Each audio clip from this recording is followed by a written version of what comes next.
너희는 미혹되지 말라. 3절에 말씀에 나옵니다. 3절에 3절에 봅니다. 누가 어떻게 해도 너희는 미혹되지 말라.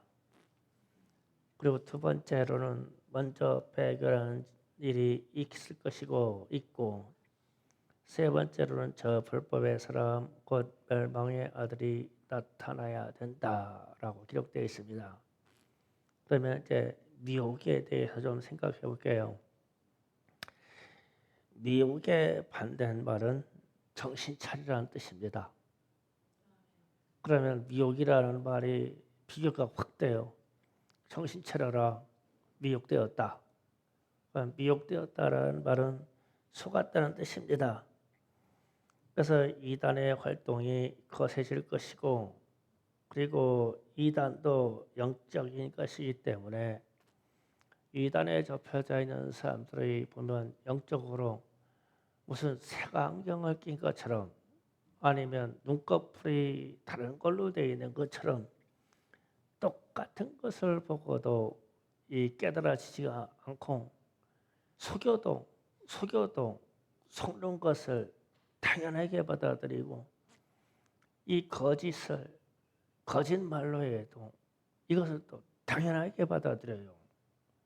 이게 미혹의 역사예요. 그래서 미혹의 역사에 빠지는 것은 정신 나가서 그래요. 그러면은 이제 접근이 쉬워져요. 그래서 미혹되어 있는 사람들은 거짓말을 해도 양심에 가책이 없어요. 미혹된 사람들은 정직이나 진실이나 진리가 사실 그대로 보이지가 않아요. 뒤틀려 보여요. 그래서 그 사람들은 그게 옳다고 그러는 거예요. 뒤틀려 있는데도 옳다고 그러는 겁니다. 예를 들어서 여호와의 증인이 1914년 예수님이 재림한다고 선포했어요. 참 오래됐죠. 1914년이면. 그리고 나서 그때부터 천년왕국이 시작되었다고 해서 여호와의 증인들이 왕국회관이라고 그런 거예요. 천년왕국의 회관이 자기네 집 조그만 요 집에 있다라는 거죠. 여기서 천년왕국이 시작된다고 얘기하는 거예요. 그런데 예수님이 오시면 육체를 가지고 형상을 가지고 오셔야 되는데 안 나타났어. 그러니까 구차하게 말하는 거예요. 영어로만 오셨다 그러는 거예요. 자기네들은 안 돼요. 우리는 그냥 그 사람들 말고 우리는 성령이 오셔서 역사하는 거 당연히 알아요.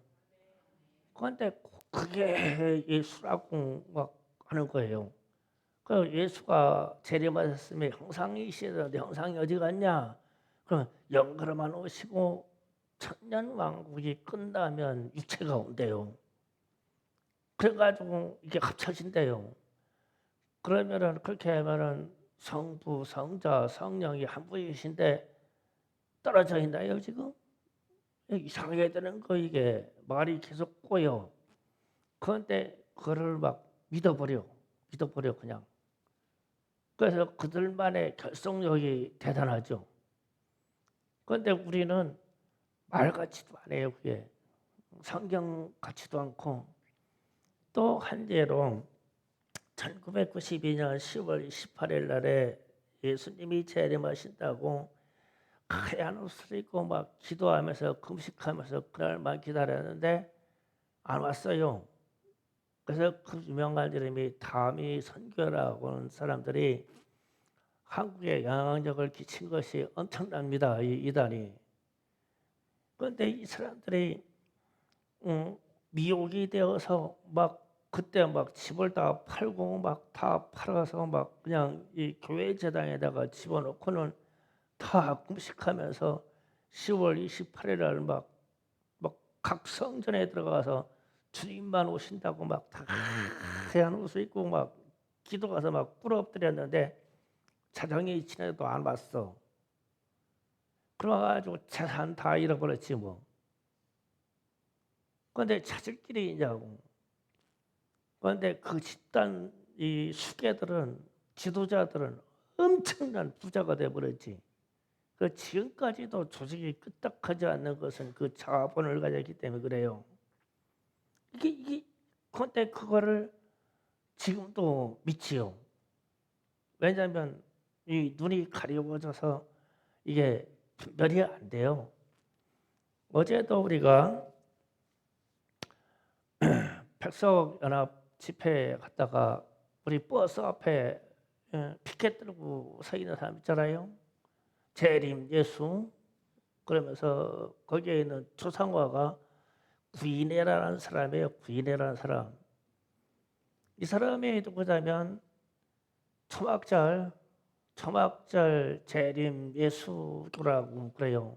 그냥 짧게 초막절 교회를 창시한 사람인데 42년 전에 죽었어요. 지금부터 죽은 지 42년이 훨씬 됐어요. 근데 죽은 이후는 사기죄로 걸려가지고 서대문 교도소에서 옥중 사망했어요. 그렇게 죽은 사람이에요. 그래서 죽어서 시체는 지금 썩어서 없었을 거예요. 그런데 이분이 재림해가지고 예수의 이름으로 재림했다는 거예요, 이 사람들은. 그래서 성경에서 나오는 예수라고 하는 이 하나님의 이름이 이들은 무슨 호칭인 줄 알아.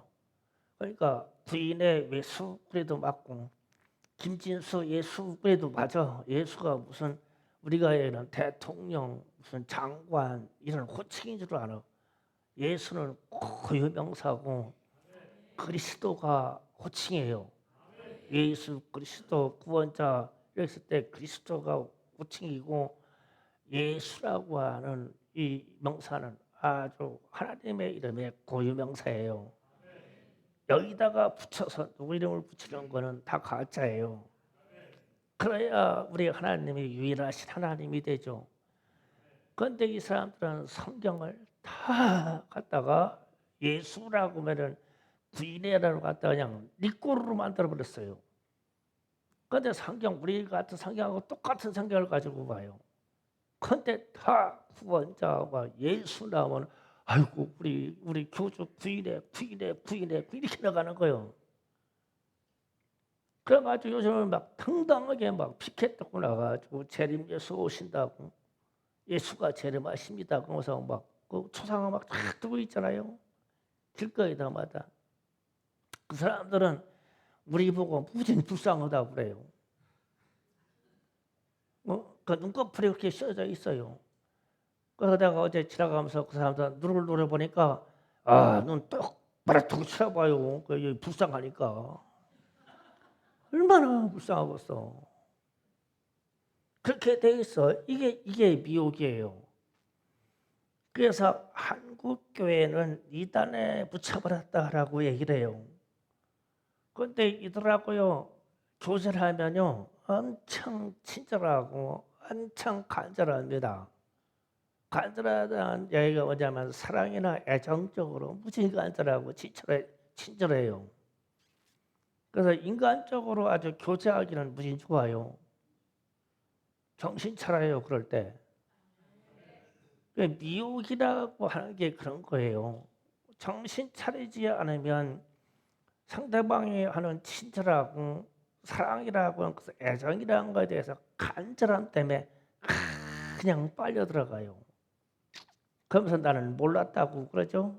그러면 때는 늦었어요. 그래서 이단적인 사상과 미혹의 영을 가진 사람들하고는 밥도 먹지 말고 인사도 하지 말아야 돼요. 이게 미혹입니다.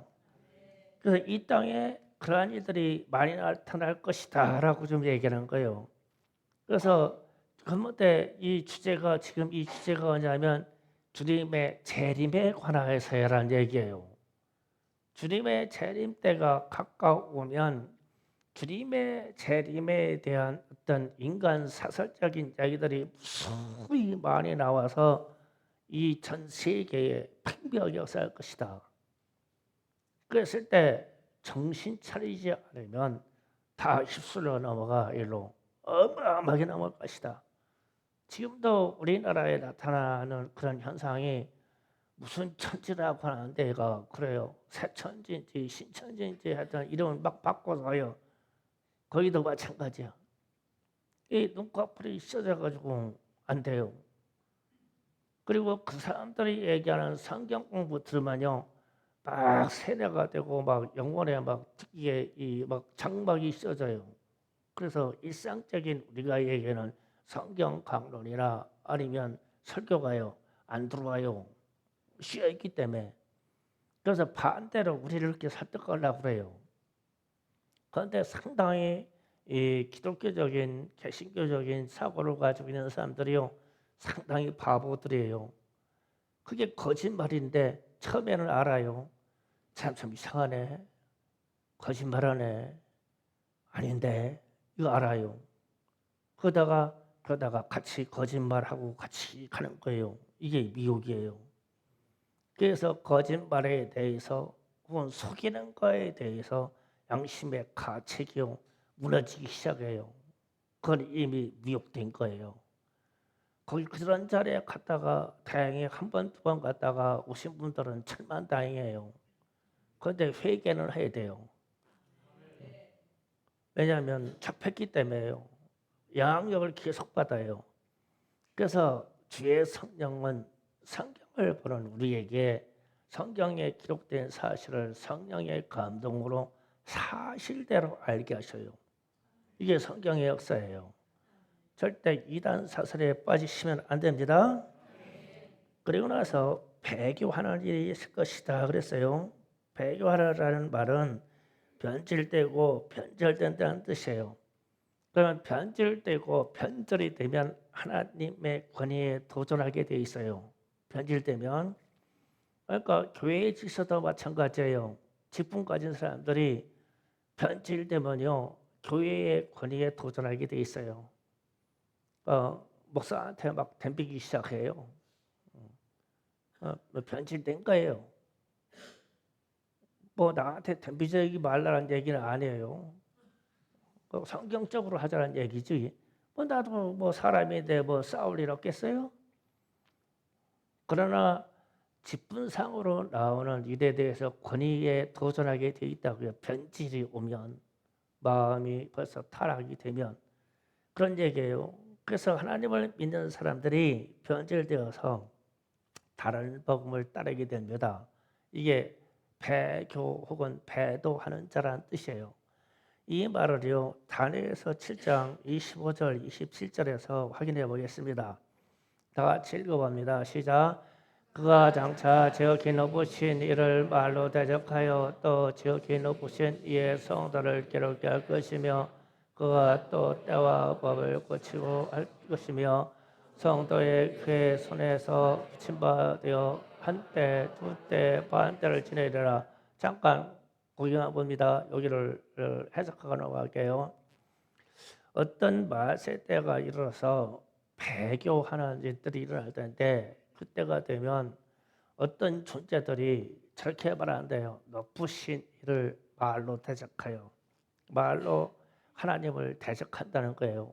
그리고 나서 지극히 높으신 이의 성도들을 괴롭게 할 것이다. 그러니까 우리는 하나님의 권소 성도예요. 우리를 괴롭게 할 것이다. 그 말로 그때 어떤 현상이냐 하면은 그가 때와 법을 고칠 것이다 라고 했어요. 자, 이 부분에요. 새벽 예배 나오셨던 분은 이 부분에 대해서 강론을 드신 분들이 있어요. 또 들으시기 바랍니다. 때와 법을 고칠 것이다 그랬어요. 이게 때라고 하는 말은 복수형이고 법이라는 것은 단수형입니다. 원어에서 이게 단초예요. 창조주 하나님께서 이 세상에 정하신 법, 즉 밤과 낮 혹은 이 사계절, 봄, 여름, 가을, 겨울은 천하의 어떤 사단이라고 해도 그걸 못 고쳐요. 고쳐지지도 않아요. 하나님이 창조의 세계에서 질서로 정한 바는 그 이후에 나타난 어떤 신도 못 고쳐요. 이거는요. 안 고쳐집니다. 그런데 고쳐지는 때가 있어요. 건질 수 있는 때. 그게 뭐냐면 하나님에 대한 기념이래요.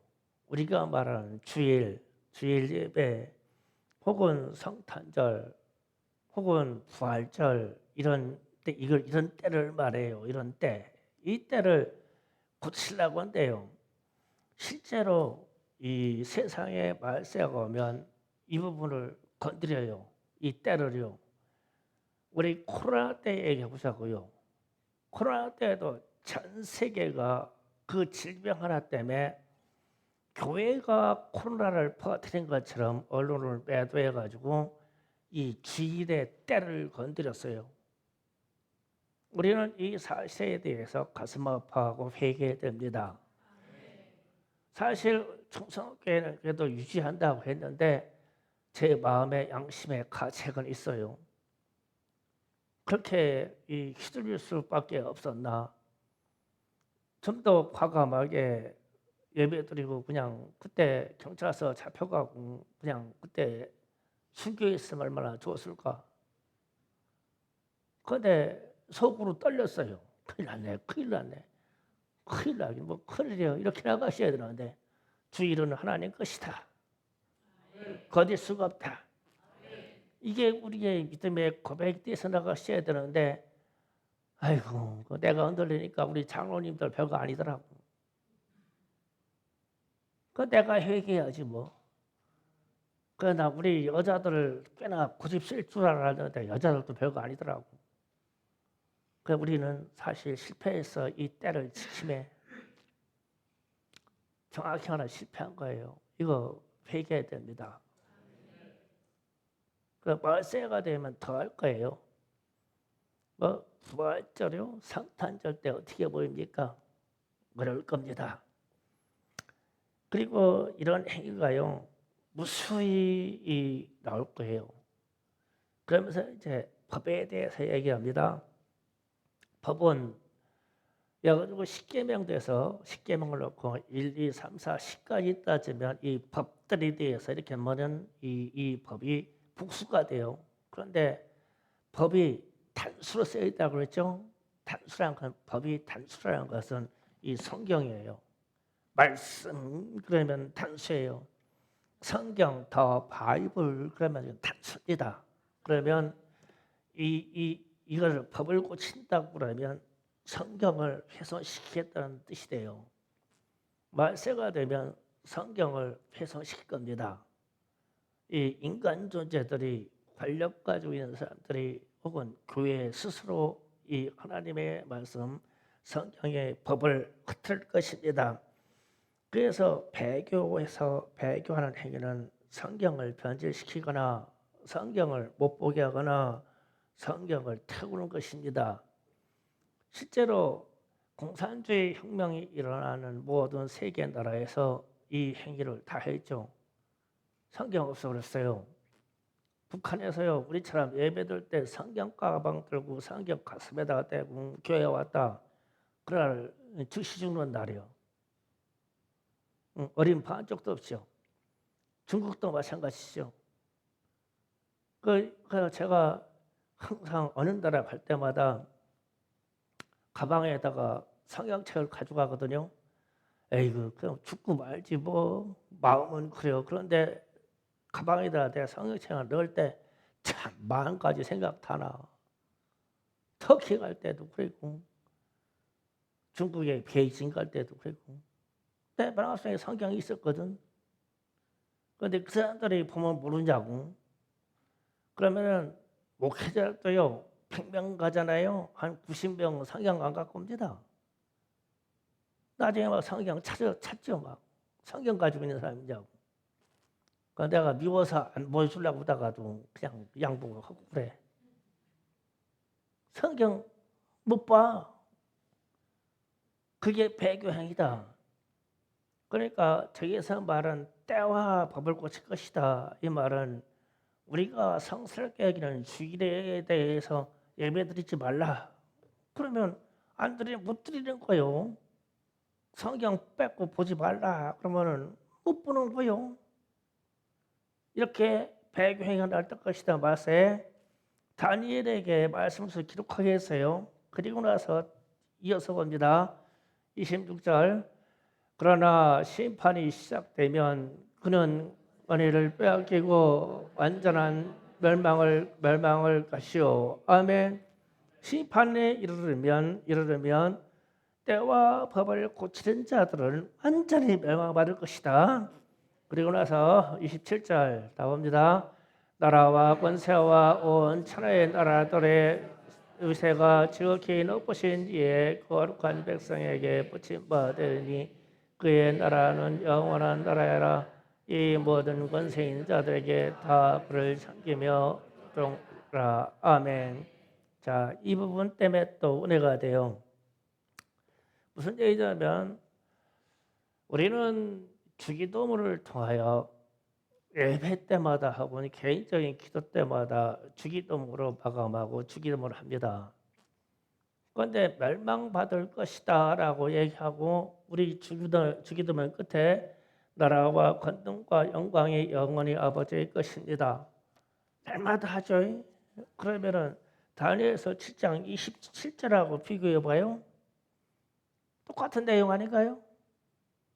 그 천하라는 완성이 돼요. 그래서 이 주기도문도 저거 말세에 참 유익한 거구나. 그 주기도문만 잊어버리지 않아도 말세를 견뎌. 막 환난과 핍박이 와서 막 이 세상에 재앙이 와서 난리가 나겠지. 그 성경도 다 뺏겼어. 얼마나 두드려 맞았는지 이 막 뇌도 이상이 생겨가지고 성경 말씀도 기억이 안 나. 근데 주기도문만큼은 생각이 나야 돼요. 그러니까 아무리 두드려 맞아도 잊어버리지 않을 만큼 맨날 허요. 주기도문 그냥 하늘에 계신 우리 아버지야 그냥 그러면은 혀가 붙어있는 이상 주주에 나와. 막 혀가 뽑혔어. 혀가 뽑혔어요. 그럼 고개가 끄덕끄덕 저절로 나와. 그러면 저 때와 법을 고치는 그때에 살아. 영원 살아. 우리는 마지막 영원 살아. 그래서 주기도문의 마지막에 결론할 때 나라와 권능과 영광이 영원히 아버지 것입니다라는 이 고백이요. 마지막 심판 이후에 일어날 하나님의 나라의 권세예요. 이거를 소유하시면 됩니다. 이렇게 우리는 배교하는 행위를 세상이 권력자들이 하나님을 대적하는 자들이 이끌어갈 것이다. 마지막 때.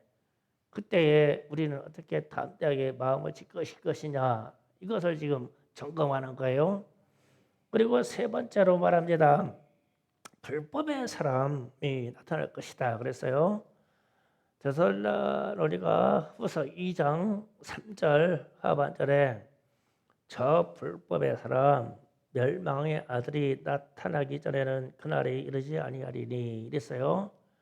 그러니까 어떠한 거대한 권력자가 나오는데 그는 불법의 사람이며 멸망의 사람이며 그리고 하나님을 대적하는 사람이며 이를 표현을 적그리스도라고 한다. 그러면 이 사람은 죄의 사람이라서 하나님의 영원한 축복에서 완전히 배제된 존재예요. 이 세상을 이끄는 이 존재가 이 세상에 나타나서 이끌어가려고 할 것이다. 그러면 이 적그리스도라는 이 존재는 완전히 우리 주 예수 그리스도와 원수된 자예요. 원수된 자. 철저하게 교회와 원수된 자가 이 땅에 나타날 것이다. 그런데 이 나타난 자가 하는 일이 있는데 다니엘서 8장 11절 13절을 또 봅니다. 또 읽어갑니다. 시작. 또 스스로 높여 이제 그의 주제를 대적하여 그에게 매일 드리는 제사를 없애버렸고 그의 성소를 헐었으며 12절 그의 악으로 말미암아 백성이 매일 드리는 제사를 남긴 바 되었고 그것이 진리의 땅을 던지며 자의로 행하여 형통하였더라. 내가 들은 즉 한 거룩한 이가 말하니 다른 거룩한 이가 그 말한 이에게 묻되 환상에 나타난 바 매일 드리는 제사와 왕하게 하는 죄악에 대한 일과 성서와 백성에 내어준 바내 집합의 일이 어느 때까지 이룰까 하려면 아멘. 자, 여기에서 이럽니다. 13절 그대로 둬요. 13절에 보면 매일 드린 제사가 폐하질 것이다 이랬어요. 그럼 매일 드린 제사는 이스라엘에서는 아침과 저녁에 항상 하나님께 드리는 예배 번제가 있었어요. 우리로 얘기하면 매일 새벽 예배가 있었고 매일 저녁 기도회가 있었다는 뜻이 됩니다. 이게 교회의 기능입니다. 그래서 교회는 만민이 기도하는 집이다. 그래서 여러분이 충성교회 성도이면 하루에 한 번씩 성전에 들려서 기도하셔야 돼요. 더 하고 싶은 사람은 2번 와서 기도하시면 딱 좋아요. 예. 다니엘처럼 능력받고 싶으면 하루에 3번 와서 기도하면 딱 좋아요. 그것도 하려면 교회에 와서 아주 주무셔요. 교회에서. 예. 그러면 돼요. 어쨌든 매일 드려지는 이 제사가 피해질 것이다 그랬어요. 그런데 아이러니하게 새벽 예배나 저녁 기도회에는 한국 교회가 스스로 폐하고 있어요. 피곤하다고 안 하고 뭐 성도들 안 나온다고 안 하고. 저도 새벽에 매일 나와서 무진 피곤한 날 있잖아요. 진짜 피곤한 날 새벽에 나와서 여기 앉아서 잠깐 앉아서 기도하다가 야 오늘은 좀 아무도 안 왔으면 좋겠다. 아 김미경이만 안 오면 되는데 또 꾸역꾸역 올게요. 아 오지 말지.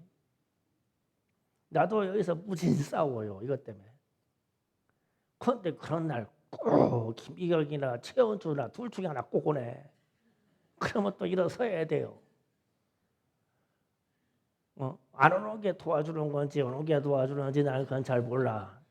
내 육신은 아무도 안 왔으면 좋겠어. 나 좀 쉬게 그 시간에. 그런데 그날따라 와. 무슨 피곤해서 죽을 것 같은데 그날따라 또 내동 안 오더란 우리 저기 채연이 엄마까지 오네 또. 참 그날 더 죽는 거예요. 나도 매일 드리는 이 예배 때문에 나도 갈등하고 싸워. 그런데 스스로 폐지하기 얼마나 좋으냐고. 국가가 새벽 예배만큼은 드리지 마세요. 그러면 얼마나 좋겠냐고. 그래서 교단이 우리 교단은 새벽 예배 안 드립니다. 그러면 얼마나 좋겠냐고. 매일 드리는 예배가 폐해질 것이다. 그리고 나서 망하게 하는 죄악이 교회에 들어올 것이다 그랬어요. 그 망하게 하는 죄악이 들어온 것은 우상 숭배와 우상이 교회에 들어선다는 거예요. 이스라엘이 망할 때는 로마 시대 때 제우스 신상을 세웠어요. 제우스 신상을 세우고 이스라엘 백성들이 양의 피로만 번제로 드린다고 하니까 로마에서 돼지 피를 대신 상했어요. 그래서 돼지 머리를 우리는 고사 지낼 때 쓰는데 돼지 머리를 교회 성소에다가 갖다가 이 쟁반에다 받쳐가지고 돼지 머리를 뒀어요. 너희들은 양을 하냐? 그래 우리는 돼지로 한다. 너희들은 보이지 않냐는 하나님께 예배하냐? 우리는 신상 세워놓고 한다. 이런 거예요. 그럼 나중에 교회에 이런 신상들이 들어오면 꼼짝 못하는 그만한 권력이 있겠죠. 그런 권력이 들어올 것이다. 이렇게 이런 세대가 불법의 사람의 세대가 올 것이다. 그러면 이 현실이 북한 같은 경우에 우리나라의 최대 부흥을 일으켰던 장대현 교회가 북한에 있는 김일성이가 자기가 공산주의 혁명을 일으킨 다음에 자기가 신이 되기 위해서 가장 상징적인 최대 교회 평양의 장대한 교회 틀을 밀어버리고 거기다가 자기의 신상을 세웠어요. 그러니까 이런 나라는 반드시 멸망받아야 되겠죠. 예, 반드시 지옥 들어가요. 그래서 이 김씨 일가가 참 불쌍한 거예요. 그 사람들은 지옥의 문을 열어놓고 사는 거예요. 그리고서 자기 백성들을 다 지옥을 끌고 가려고 거기에다가 숭배하게 하는 거예요. 그 남북한이 갈라져서 남한에 그나마 우리가 예배의 자유함을 갖는 것은요 진짜 엄청난 축복이에요. 축복 중에 축복. 우리도 무시할 때 그런 역사가 우리에게 와서 닿았다면 우리도 똑같이 우상 숭배해서 지옥 들어가는 백성 됐겠죠. 천만다행이에요. 이 시대에 우리가 예수 믿고 산다는 것이 천만다행입니다. 그래서 이것을 주도하는 사람, 불법의 사람, 멸망의 아들, 대적자여 적 그리스도가 이 땅에 나타날 것이다. 그리고 이 불법의 비밀이 지금도 일어나고 있다. 그리고 앞으로도 더 할 것이다. 그래서 예수님의 강림, 재림 때에는 미혹과 배교와 불법에 대해서 무지하게 일어날 것인데 주님이 재림하시는 이유는 이런 사실을 완벽하게 심판하려고 재림하신 것이다. 그것을 8절에 기록합니다. 8절 내용을 보면 그때 불법한 자가 나타나리니 주 예수께서 그 입의 기운으로 그를 죽이시고 강림하여 나타나심으로 폐하시리라. 이때 완전한 심판이 일어나요. 그런데 그러면서 이제 이런 말씀을 이제 이하로 기록합니다. 데살로니가 후서 9절에서 12절 이하에 이렇게 합니다. 왜 미혹의 역사가 일어나는가라고 자세히 정리해 주셨어요. 악한 자의 나타남은 사단의 활동을 따라 모든 능력과 표적과 거짓 기적과 불의의 모든 속임으로 멸망한 자들에게 있으리니, 그러니까 왜 배교가 일어나고 왜 미혹이 일어나고 왜 불법의 사람을 따라가느냐, 그러냐면 멸망받게 하려고, 멸망받을 사람들만 거룩한데 이거예요. 그래서 이제 10절에 불의의 모든 속임을 멸망한 자들에게 있으리니 이는 그들이, 이 부분 잘 보세요. 이는 그들이 진리의 사랑을 받지 아니하여 구원함을 받지 못함이라 이랬어요. 자, 진리의 사랑을 받은 사람은 구원받는다는 뜻이 돼요. 진리의 사랑을 받지 아니한 사람은 멸망받는다는 뜻이 돼요. 그러면 진리의 사랑을 우리가 간단하게 알면 되죠. 로마서 5장 8절에 이렇게 기록되어 있어요. 자, 다 같이 읽어봅니다. 우리가 아직 죄 안 되었을 때에 그리스도께서 우리를 위하여 죽으심으로 하나님께서 우리에게 대한 자기의 사랑을 확증하셨느니라. 아멘. 자, 이 진리의 사랑이 우리 하나님이 독생자 예수를 내어주셔서 죄인된 우리를 위해서 대신 죽게 하신 그 사랑, 그 사랑이 진리의 사랑인데 이 사랑을 받아들이면 구원을 받는다는 거예요. 그리고 그래서 우리 주님에 대해서 길이요 진리요 생명이신 예수를 영접하면 너희는 구원받는다. 그러면 이 예수를 영접한다는 것은 하나님의 사랑을 받아들인다는 거예요. 독생자 예수를 우리의 죄 때문에 십자가에서 못 박아 죽게 하신 그 하나님의 사랑을 받아들이면 너희는 구원받을 것이다. 그래서요. 그런데 이 하나님의 아들 독생자 예수를 이 땅에 보내서 죽게 하신 그 사랑을요. 진짜 먼지 털만큼이라도 우리가 이해하면요. 우리가 구원에 대해서 의심할 수도 없고 또 구원받은 사람이 이렇게 살 수는 없어요. 이 구원의 은혜를 그렇게 느낀다면, 그런데 이 구원의 은혜를요 참 가볍게 여겨요. 그래서 이 구원을 값싸게 값없게 만들어 버려요 우리가. 그래서 배교나 미혹이요 그냥 금방 듣다 버려요. 좀 더 쉽게 얘기할까요? 여기에 우리 김선희 씨가 보면은 채연이를 얼마나 사랑하는지 몰라. 아주 하나님이 가셨던 독생자를 사랑한 것만큼 채연이만 사랑해요. 그래서 이제 김선희 씨한테 하나님이 이런 명령을 거예요. 채은이 내놔라. 채은이를 죽이고 내가 너한테 흑인 아들 1000명 줄게. 바꾸실 거요? 못 바꿔. 못 바꿔. 홍은혜 권사님 바꿀까? 중국 사람 10,000명 줄게 아들로. 못 바꿔.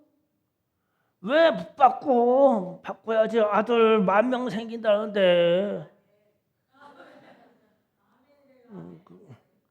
거짓말을 아멘하고 있어. 아멘도 거짓을 또 해요. 진실로 그러하이다. 하나님이 당신의 품속에 있는 독생자 예수를 나 같은 놈하고 바꾸려고 내주었대. 뭐 나는 단순히니까 나 같은 놈, 뭐 여러분까지 합치면 뭐 그런 죄인들을 위해서 내주었다는 거예요. 그 사랑을 좀 받아들여라. 그러니까 예수님이 오셔서 이거 사정하는 거예요. 하나님이 그런 사랑 좀, 진리의 사랑 좀 받아들여라. 그러면 구원받아. 그러면 구원받아. 그럼 구원해 줄게. 그래서 예수가 길이요 진리요 생명이다. 그러니까 그분을 믿어라.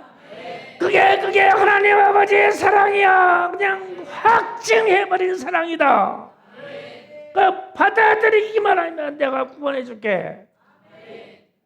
그런데 왜 미혹이 오냐면 이 사랑의 확증을 받아들인 바가 없어. 지금 그 얘기예요. 자세히 보세요. 10절. 불의의 모든 소금으로 멸망받는 자들에게 있으리니 이는 그들이 진리의 사랑을 받지 아니하여 구원함을 받지 못함이라. 지금 제가 예수에 대한 이야기를 이 구원의 진리의 사랑을 받아들인 바가 없기 때문에 그냥 불의에 빠졌다 그냥 멸망받는 것이다. 그 얘기예요. 그러나서 이어지는 말씀이 이러므로 하나님이 11절입니다. 하나님이 미혹의 역사를 그들에게 보내사 거짓 것을 믿게 한 것은 진리를 믿지 않고 불의를 좋아하는 모든 자들로 하여금 심판받게 하심이라. 그러니까 미혹과 속임을 준 이유는 심판받게 하려고 한다. 그러면은 무슨 믿음이 걸러진다는 얘기죠. 확실히 진리의 사랑을 받아들여서 우리 하나님의 사랑이 예수 그리스도 독생자를 내주어서 나 같은 죄인과 바꿔서 나를 구원해 주셨어. 그래서 이렇게 극진하시고 크신 하나님의 사랑이 어디 있냐? 그래서 나는 예수를 믿는다. 이 믿음이 우리 안에 확증이 되어버렸어요.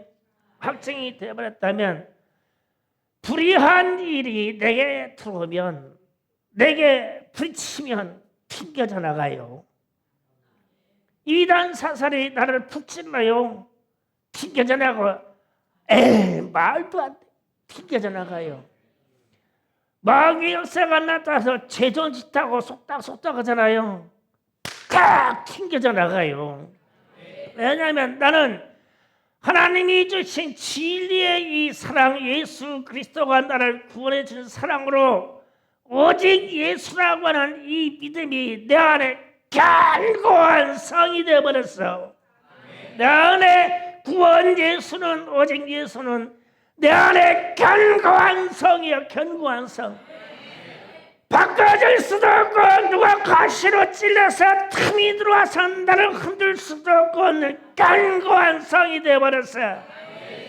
그러면 이 견고한 성이 이산사슬을 툭 건드려 지가 죽는 거야.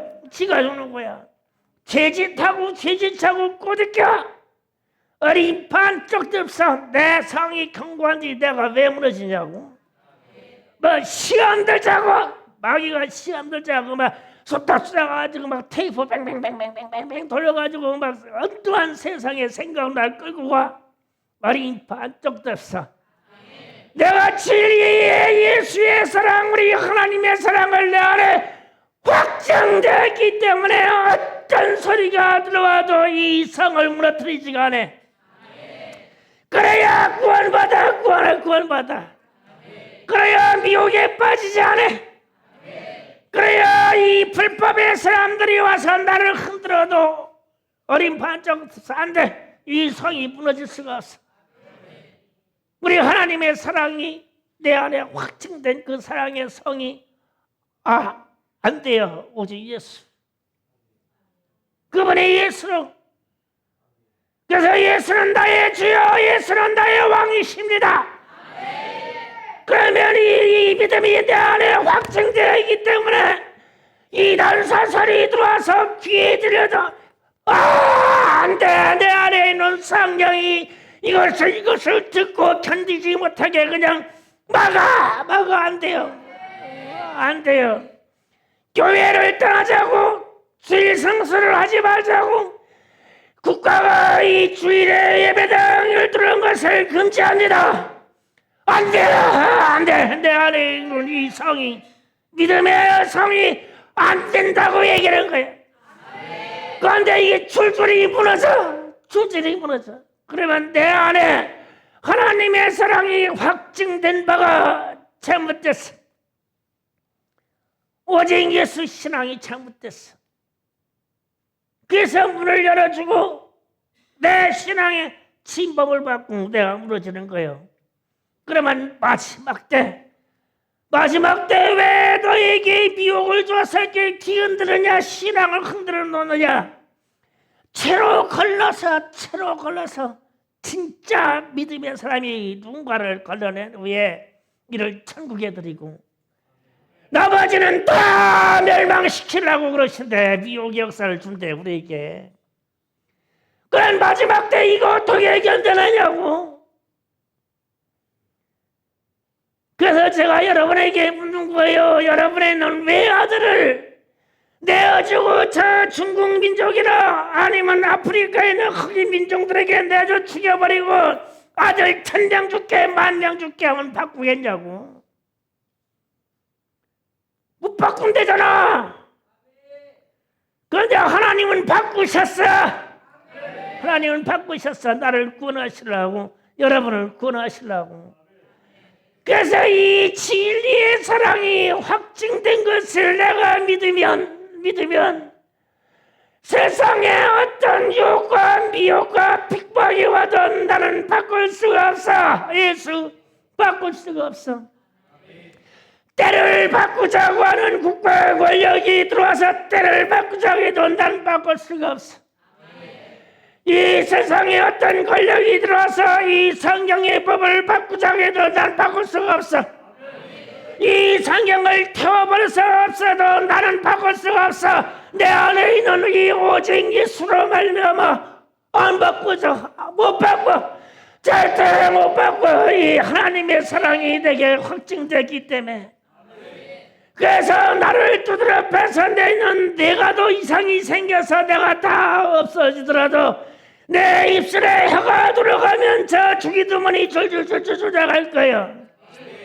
그러면 세상 사람들이 이 법을 깨트려야 되기 때문에 내 혀를 뽑아버리면 나는 이 머리가 끄떡끄떡 하면서 저 주기도문에 가서 이 하나님의 나라와 권능과 영광이 영원히 아버지의 것이라고 말할 것이다 이거예요. 이게 세상 말세에 이기는 믿음이란 말입니다. 그래서 이 데살로니가 후서 2장에서 기록된 이 말씀들이 너에게는 미혹의 세계가 올 거야. 너희들은 배교하는 일을 할 거다. 불법의 사랑이 나타나서 너희들을 핍박할 것이다. 그런데 그때 견디는 너희들에게는 하나님의 진리의 사랑이 확증되었으므로 구원받아. 그렇지 아니한 사람은 아니다. 불법에 현혹된 사람들은 다 지옥 들어가. 믿거나 말거나 다 지옥 들어가. 그럼 어떤 사람만 들어가요? 진리의 사랑이 확증된 사람만 들어가. 세상은 무수하게 넘어뜨리려고 할 거예요. 마지막 때 보세요. 그래서 제가 코로나 때 얘기하는 거예요. 코로나 때 한국교회 더불어 우리도 얼마나 흔들렸냐. 영상 예배 송출해놓고 나는 양심의 가치에 받아가지고 막 이 교회 집안 산을 막 뱅뱅뱅뱅 돌더라고. 막 하나님의 영인들 우대의 성전을 뱅뱅뱅뱅 도는 거예요. 우리한테 코로나 들어왔다고 집에서 예배드리라고 최소 인원만 들어오라고 그 2주 그렇게 했네. 3주째 됐을 때 춥더라도 그러면 우리는 예배 드립시다. 그래서 예배를 해보겠어. 그런데 한국교회가 3년 내내 그렇게 하는 교회들도 많지. 어떻게 할 거냐고. 말세에 때를 바꿔버렸는데 앞으로는 그런 세상이 안 올까? 더 오겠지. 그때에 우리는 성경의 법을 세상이 뒤엎어버렸는데 우리는 성경의 법을 인정했냐고. 그래서 제가 제 자신에게 얘기하는 거예요. 코로나 상황에 해서 다른 사람들 비방하고 다른 교회 비방할 게 아니라 나도 횟수는 적지만 최소한 2번은 어겼다. 2번 죄진 거나 100번 죄진 거나 10,000번 죄진 거나 뭐 다르냐는 거예요. 나도 회개할 것이 있다는 거죠. 나도 회개해야 되고. 그래서 말세에 어떻게 내가 견딜까라 했을 때 나는 이미 불법에 대해서 미혹됐으나도 이 목사도 여러분이 아니라 해서 증거를 내놔봐. 하나님의 사랑이 그렇게 여러분에게 진리로 확증돼 버렸어. 요지 부당이요. 왜 문을 교회 문을 갖다가 못 박아서 그다가 박으려면 교회 문간 앞에서는 왜 예배를 못 드릴까? 교회 문간 앞에서 다 내쫓으면 10발짝 떨어진 데서는 왜 못 드릴까? 여기가 내 교회인데 무도계 경찰들이 막 다 했으면은 왜 우리는 경찰 발 앞에 엎드려서 예배를 못 드릴까? 왜 자기가 내 교회인데 그게 내가 하면은 네 예수인데 마세는 그렇게 믿어야 할 믿음이 우리 하나님이 찾으실 거예요. 많지 않아요. 이런 사람들은요. 중천교회 성도들은 다 같이 불과 같이 일어나기를 원해요. 이 교회 문 딱 닫아버리게 하면 여러분의 개개인의 교회니까 최소한 60개 교회는 생길 거 아니에요? 불철저로 거기서 더 기도하는 거죠. 우리는 그렇게 해서 의로운 사람의 의로운 믿음을 갖기를 원합니다. 기도 준비합시다. 우리 하나님